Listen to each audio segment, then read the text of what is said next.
Montana has some problems. And I know it's easy to talk about all the good stuff about Montana, and there's plenty of that.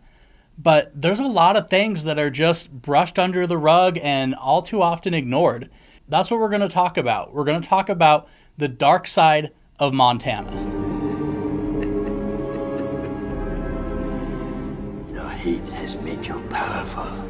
The first thing is alcohol use. Montana is a very alcohol-friendly state. It's pretty much part of the culture here. I was actually talking to a friend a while back that moved here from another state, and they were surprised how alcohol is integrated into most things we do socially in Montana. It's just part of it. And we're actually fourth in the nation for alcohol consumption per adult. Once it hits your lips, it's so good. It's just part of the Montana culture. We like to have a drink or two, sometimes too many. In fact, 24% of Montanans have reported that they binge drink on a fairly regular basis. So it is something that is a problem in Montana, and it does create issues. One of those issues is related to driving. So obviously, if you are drinking and driving, there is a potential to hurt or kill somebody, and Montana is seeing the consequences of that. The most recent numbers I could find, 8.39 out of every 100,000 people die in an alcohol-related crash in Montana. That's number one in the nation. And it's reported that 66% of all vehicle fatalities involved alcohol in Montana. This is clearly something that needs talked about. It's a big state and there's a lot of rural areas, and that provides some challenges. There's not always going to be an Uber or Lyft available, and when they are, it could be really expensive. People, for whatever reason, are choosing to get behind the wheel when they're intoxicated, and it's something that is a known issue in Montana, and people take DUIs too casually, and they don't really think about the true consequence of what can happen when they choose to drink and drive, and it's unfortunate. So alcohol is a big issue here, and it's just something to be aware of if you're considering moving to the state or if you live here currently, is that on Friday and Saturday night especially, there's going to be drunk drivers on the road, and it's something that you just got to watch out for. They're cracking down on it, but there's been several deaths recently just in our local area here in Bozeman where people have died. There was a car that went over the median, and there was a single mother that rolled her vehicle and passed away. So it is a big deal, and we need to take it serious, and it's not something that Montana should be proud of. Another thing is actually drug use. And growing up in Montana, I grew up in Billings, and there's a lot of meth there. We see it and we hear about it, and it's a real problem. So there's been a lot of effort in order to get rid of meth in our state, and some of that has had some success, but it is a big problem still. And it's going to be worse depending on what part of the state you're in. There's definitely a lot more meth in, places like Billings than there are in places like Big Sky, but everywhere you go, there's going to be meth and drug use, and it's just part of what's happening in Montana.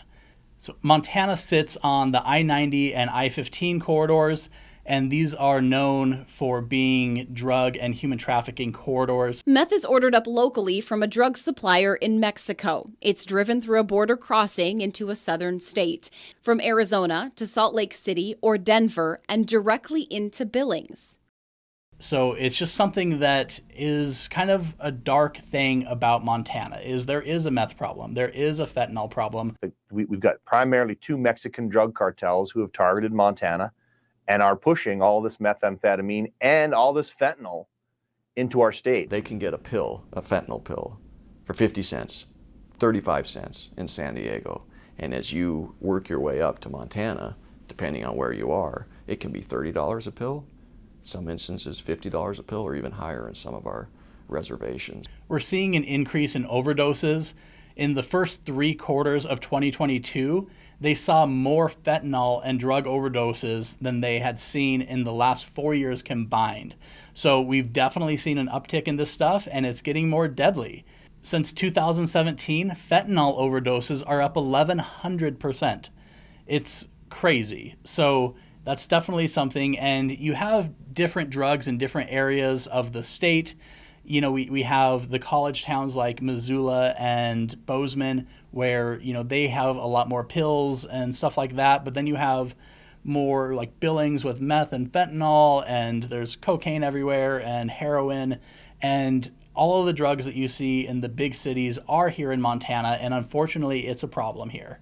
So that's something that, you know, is definitely an issue with Montana.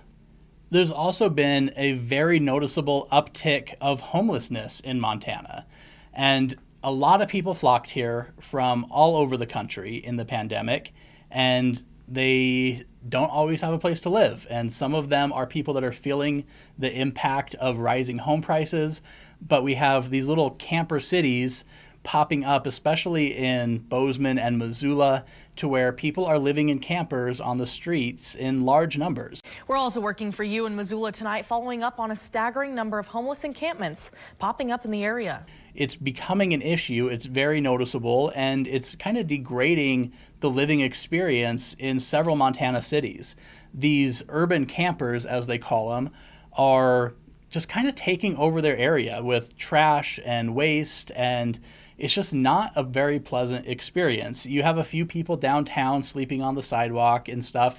Not really a big issue, but it's most noticeable with all of the urban campers, the campers and trashed vehicles that are providing housing for people living on the street. And there is a Ninth Circuit ruling that says you can't take people out of these areas and force them to leave or punish them financially if you don't have a homeless shelter or some sort of bed accommodation available for them. Tonight, the most powerful federal appeals court in the western U.S. says unless cities build more shelters, they can't force the homeless from public spaces like sidewalks and parks. So these city governments, they have their hands tied, and it's a big challenge because Montana doesn't have the resources to deal with this. You know, the few homeless shelters that we have are at maximum capacity, and there's, you know, a big wait list, and they are doing so much good, but they don't have the finances or the facilities to accommodate the need and to help all of the homeless people.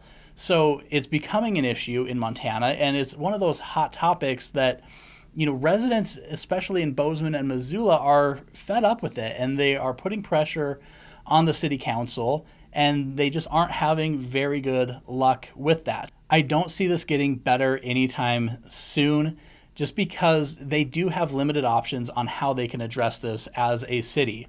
In fact, Bozeman City Council is actually adopting an ordinance making it easier for these people to stay and live on the street, which goes against the big public outcry that's happening over this issue. One of the biggest problems about Montana is suicide.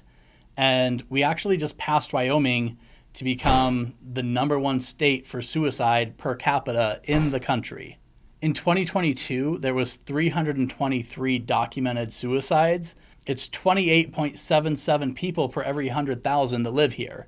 It's a big deal, and this is something that has affected a lot of us. You know, I have personal friends that unfortunately have chosen to end their life, and it's a big deal in Montana. A few of the issues that they kind of point at are isolation, alcohol and drug abuse, which we talked about, and also lack of vitamin D, which can lead to depression with long winters and stuff like that. So it's a big deal, and it's a lot more complex issue. I don't want to strip it down to a few things, but for whatever reason, Montanans are killing themselves at a rate higher than what you see in other parts of the country, which is crazy because in a lot of polls, Montana is actually voted one of the happiest states in the country. So there's definitely a disconnect there. So if you're somebody that is dealing with depression, please get help. There are resources available for you, and your life is valuable.